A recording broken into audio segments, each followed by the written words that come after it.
What's going on, guys? We're back. We got the final part of this incredible series we've been watching, Blood and Sweat, with special team Athena. Excuse me. This is Blue, their team leader, their commander, and it's been crazy so far. They've basically been taking heavy fire. They got one KIA during the assault and multiple injured, and we're about to wrap up this the final like 15 minutes of this video. So it's going to be really cool. Do me a favor, please check them out. Go check Athena out over on Instagram. If you guys are looking for a solid unit to go to, if you're on your way out to Ukraine, I do recommend Athena. It's one of the few that I'm currently recommending. And check that out on Instagram, on YouTube, and of course, ILDU. What are they called? Sorry, stand by here. Oh yeah, International Legion of DIU. ILDU is the original International Legion of DIU. So check them out. I'll link all their stuff in the title and stuff like I usually do. Okay. One more thing, you guys, before we jump into it. We are still running our fundraiser for the sniper team in Azov. One of the sniper teams in Azov. It's called Tuman. We're getting them working on this. Is current progress. We've got a pretty serious goal. We're shooting for 50K. We're almost at 10, so we're almost a fifth of the way. Anything helps, you guys. As you can see here, $11, $10, $2, anything is helpful. So if you're willing and able, you want to see some of your funds go to some direct action team that you know is going to be smoking the enemy on the front line, this is going to be the team you want to support. I'm telling you right now. Plus, we're going to get some cool footage from these guys and stuff, hopefully, in the coming days. So, if you're willing and able to, check them out. I'll leave the link in the description. If you're not, maybe do me a favor and share this around, okay? Also, we got our merch. We got the different breed merch, tees, hoodies, hats, all kinds of cool shit. Link in description. And Discord. Okay, and Discord. Discord, we have a huge... we have tons of resources regarding Ukraine. If you're on your way out to Ukraine, what units we recommend, stuff like that. So check that out as well. Okay, let's jump into this final part, you guys. Let's go. Of what me and my team was up against and what we're continuing to do. So don't look like an operator and is fucking real. So that was the main focus of why I wanted to give you an insight of what me and my team was up against. And so just some context. Blue just finished telling everybody basically how the truth about the war here in Ukraine as far as what to expect. Don't show up here expecting Call of Duty match. Don't show up here expecting these really cool firefights every single time you go on an operation. It's not realistic. The reality is you're running from drones and running from artillery 90% of the time. The same stuff we talk about on this channel a lot, but instead of hearing it from me all the time, now you're hearing it from Blue. So it's really cool. Great advice. What we're continuously to be up against. And I learned a lot from that assault. I learned a lot for being in that particular area of operations. And we've come away, regrouped, made a bit of a strategy, conditioned the guys, trained the new guys, and we're going to go back for more and we're going to kick their ass. That's the fucking plan. I want to conclude this video just by giving a small tribute to the fallen guys that died on this current mission. Is only a small tribute. I could stand there and speak about these guys all day.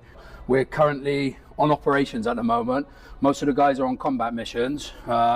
This was my idea to do this, to pay tribute to them, mainly for their families, so the families can see what we thought of them, some of the memories that we have of them. And yeah, that's the reason why I want to do it. Massive mark of respect to these guys. I'm going to start with Syler. He had that self-determination that I've not seen in any guy that I've seen over here. He would fucking beat himself up to make himself better. Every fucking day he would try to make himself better. And that for me, the respect that I had and most of the guys in the team had for this man was fucking like that. I took Syler on his first assault, and like I said, I seen the fear that he had in his fucking face before he went on that assault, but it's what you do when you're fucking scared. And that man, he stepped up. He pushed past that fear. And not very many people can do that. And he was determined to go into that tree line and kill every fucking single one of those people in that tree line. And that's not me giving it some kind of hyped up big talk. That's what I seen. It was devastating. Devastating loss when Syler fell. Like I said, he went into that tree line, knowing the risks, and he fucking went anyway. For me, massive, massive respect. And for all my guys, they all say the same thing. Massive, massive fucking respect and a massive loss. I'm now going to move on to my 2IC. Stahl was the most selfless, professional soldier you could ever meet. He would always put every fucking man in his fire team before anyone. He would always fucking lead from the front, and no matter wherever I went, he would always be with me. He was the most solid fucking guy, most loyalist guy. When he died, fuck me, it was devastating for absolutely everybody. He would always help everybody in the team. If somebody was a little bit weaker, or if I would be calling somebody a spastic, he would be saying, nah, but listen, Blue, blah, blah, blah. The geezer was absolutely solid. After that mission, after that assault, it was our task to go out and support this one particular area to stop them from pushing. He was pushing heavy, heavy, heavy. And all he could say to me when he was on that tree line before he died was how much help that we are giving the Ukrainians on this position. There was only 3 Ukrainians holding this position, and our help is going to help them. And that's one of the final things he told me before he died, and that stays with me all the time. Me and my team speak about him all the time. Memories that we've had with him, funny stories that we've had, and continuously laughing of how proud we are to call him a friend and a brother. Like I said, I want to pay tribute to his mum, to show his mum how much we fucking love Stahl, and how much respect that we had for him. And I'm going to conclude that on Stahl, because like I said, I can carry on and speak about him all fucking day. I'm now going to come on. This one's quite fresh, this one's quite raw. Currently we're on operations right now. Since you've been watching that video, we've been moved and we've been doing current combat missions. But brother Grizzly fell. And this is again another massive, massive fucking blow to the team. Grizzly, the only words any of us can describe Grizzly is he is by far the craziest tap soldier we've ever fucking had. Fearless, didn't give a fuck about nothing, and always had a smile on his face when danger and fucking craziness was there. I remember, and we was maneuvering through a tree line and we started getting smashed by artillery, and they was landing that close, I could see the fucking black smoke and hear the shrapnel. And I looked round and all I could see was him standing there with his Viper hood, thinking it's an invisible cloak, not even lying down on the ground, and just laughing. And I was like, this guy's nuts. When Stahl fell, it was our task, my task, to go out, get Grizzly off the tree line, because he was on the tree line with Stahl, and then try to get Stahl's body out. We tried this for 3 consecutive days. And in that whole time, Grizzly was injured and refused to stay back. He stayed with us every fucking time we maneuvered through that tree line, and he stayed with us every fucking day. And then we went to go out there a final time, but by this point the Russians are fully pushed in this area. And then when we came back from this, I ordered Grizzly to go to hospital. We then find out Grizzly's got a fractured bone in his leg. Like I said about selflessness with Grizzly, and the craziness of him when he's 20 meters from a PKM position, and that's fucking spraying down on top of him and on top of Hakeem, and the fucking Baba Yaga vampires coming in and dropping 80 mil fucking mortar shells, and they never moved. They never fucking moved, because discipline, respect and trust and fearlessness. And that's the biggest act of bravery I've seen since I've been in this fucking country. One of the biggest things in this war is not getting chased by drones, is not fucking being shot at, is not being fucking blown up, is losing your friends. When you lose your friends, it sucks and it's hard to get over it. But what do? Do you quit? No, the fight fucking continues. All volunteers, not just these guys, and I'll say this about all volunteers that come to this country and fight, every time, for me, they're not forced into this war. They come here as volunteers, and they do this because it's something. Most of these guys do this because it's something they believe in. And every time they put their equipment on, every time they put that plate carrier on and put their feet on the back of that truck, they could be fucking killed, and they fucking continue doing it. I have massive respect for all of these guys. Everybody that was in my team, everybody that went on combat missions with me, I have massive, massive fucking respect for them, because they risk their fucking lives and they do it for, like I said, they volunteer to do it. They're not forced to do it. And that for me is a massive, massive respect. And a massive honor. And these guys, especially these 3 guys, they paid the ultimate sacrifice. And I, for one, will never ever forget the sacrifice they made, and neither will my fucking team. And I just want to finish this by saying, up the bastards, up the Athena, we'll never forget you, and the fight continues.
That was heavy, man.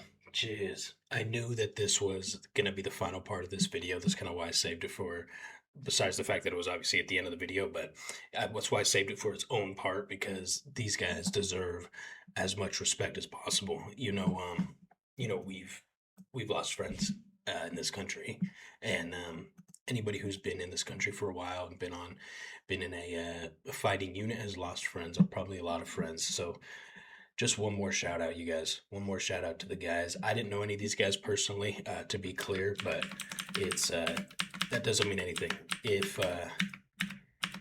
if you feel connected to them because you know what they're out there doing, and you've been out there doing the same thing, and you automatically have a bond with people who have done the same shit, because there's this mindset that you have to basically convert your brain into when you go on operations in Ukraine, and basically just submit to your future fate, whether that's survival or death. You have to just come to terms with it and then do your job. And when you're able to switch your brain to this kind of mindset, you also have a tendency to connect to the other guys who have also switched their brains to this mindset, right? It's weird. It's like dialing your brain to a different frequency, and then you connect with the same frequency as all these other guys, right? I don't know. Listen, I'm waffling, but let's just give another huge shout out to Syler, man. Incredible. I love how Blue was saying he was with them on his first assault, and he was you could see the fear in his eyes, which I've seen as well, and I'm sure people have seen that in my eyes when you're you're in that MRAP, you're in that Spartan, and you're on your way to a position, or on your way to exfil point. But he carried through, and that, just like Blue said, that's what it's all about. The guys that feel that fear and push through. That's straight up their character right there, prevailing. Stahl, very cool. Second I see, I believe Blue said. God, that's tough, man. I mean, losing anybody is awful, but when you lose really influential people in your unit, like a 2IC, or somebody who obviously has a big impact on your unit, like somebody like Grizzly, who you could tell the way they talk about him was just like the boulder, the rock of the unit, right? The unmovable object, the one that couldn't get scared, the one that wouldn't retreat, the one that was always down for the craziest operations. When you lose guys like this, it's a huge hit to morale. So I definitely know how that team's feeling to an extent, and just huge shout out to these guys, man. Again, I don't even know them, and I could ramble on about them, but we'll leave it at that, you guys. We won't drag this on any further. Please check out Athena and their Instagram channel and their YouTube, as well as Legion. Why am I having such a hard time with this now? DIU Legion. Check their stuff out. I'll tag them all in the description. If you're on your way out here to Ukraine, man, make sure you're in our Discord. Make sure you're coming to the right place. Make sure you know how to get here. Make sure you've got all your your box is checked as far as stuff that you need. We have resources for that stuff in the Discord. Okay, so check it out. I love you guys. We'll see you in the next video.